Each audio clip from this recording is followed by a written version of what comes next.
নমস্কার বন্ধুরা, আজ আমি তোমাদের সঙ্গে শেয়ার করতে চলেছি আমার খুব পছন্দের একটি রেসিপি।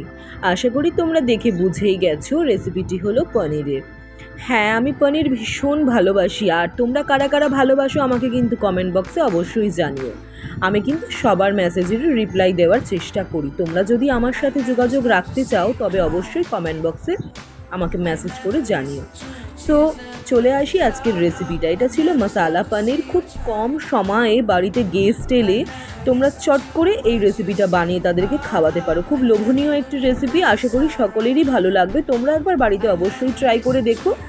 তো এটার জন্য লেগেছে দারচিনি, এলাচ, গোলমরিচ, তেজপাতা আর লবঙ্গ।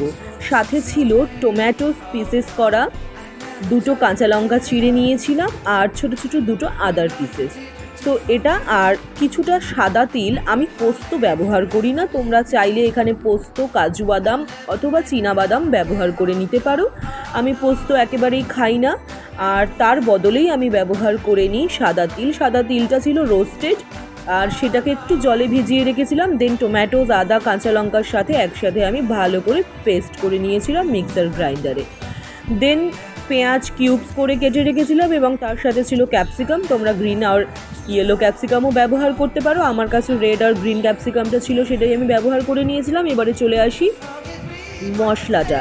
সেটা কিভাবে বানাবে, ওই যে পেস্টটা তৈরি করে নিয়েছিলাম তার মধ্যে অল্প পরিমাণ লবণ, স্বাদ মতন চিনি, জিরে গুঁড়ো, ধনে গুঁড়ো, একটু কাশ্মীরি রেড চিলি পাউডার আর সামান্য গুঁড়ো গরম মশলা দিয়ে, আর ঠিক স্লাইট পিঞ্চ পরিমাণে দিয়ে দেবে একটু হলুদের গুঁড়ো।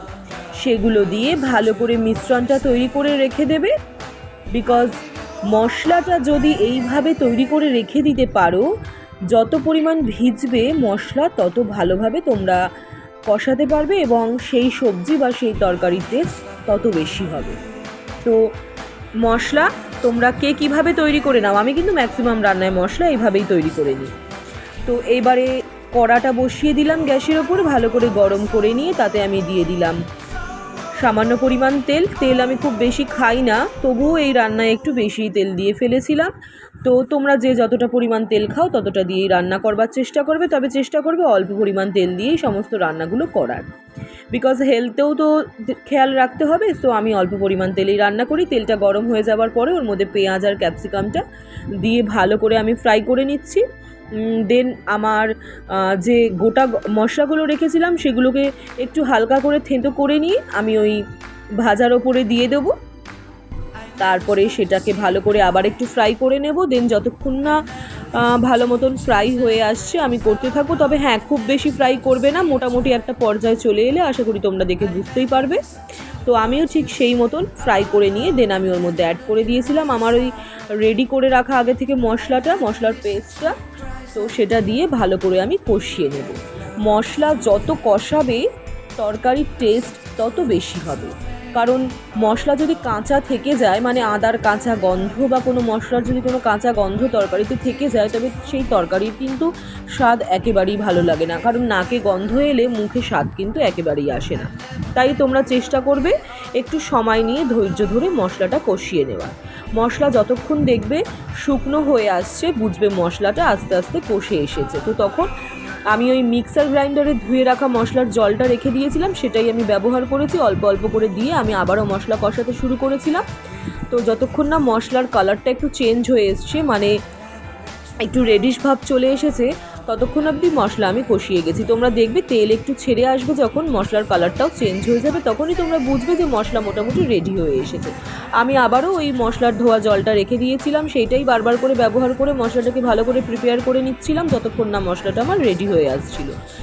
তো মশলা দেখো, আশা করি তোমরা বুঝতেই পারছো, নিচ থেকে ছেড়ে আসছে এবং কড়াইয়ের গায়েও কিন্তু আর লেগে যাচ্ছে না। দেন মশলা রেডি হয়ে যাবার পরে পনিরের কিউবসগুলো আমি ওর মধ্যে একে একে দিয়ে নিলাম। এবার আমি আস্তে করে হালকা হাতে পনিরগুলোকে মশলার সঙ্গে মিশিয়ে নেব। দেখবে পনির যেন ভেঙে না যায়। তবে একটু একটু পনির যদি ভেঙেও আসে তাতেও ক্ষতি নেই, কারণ মশলার সঙ্গে মিশে গেলে সেই স্বাদটাও কিন্তু খুব অনবদ্য আসে। তাই আমি হালকা হাতেই পনিরগুলোর সঙ্গে মশলাগুলো মিশিয়ে নিচ্ছিলাম।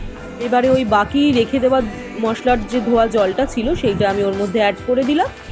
এইবার তোমরা কে কীরকম গ্রেভি রাখতে পছন্দ করবে ঠিক সেইভাবেই জলটা অ্যাড করবে। আমি কিন্তু ঠিক সেইভাবেই পছন্দ করেছিলাম এবং খুব বেশি গ্রেভি রাখবো না বলে খুব বেশি জলও কিন্তু আমি ব্যবহার করিনি এখানে।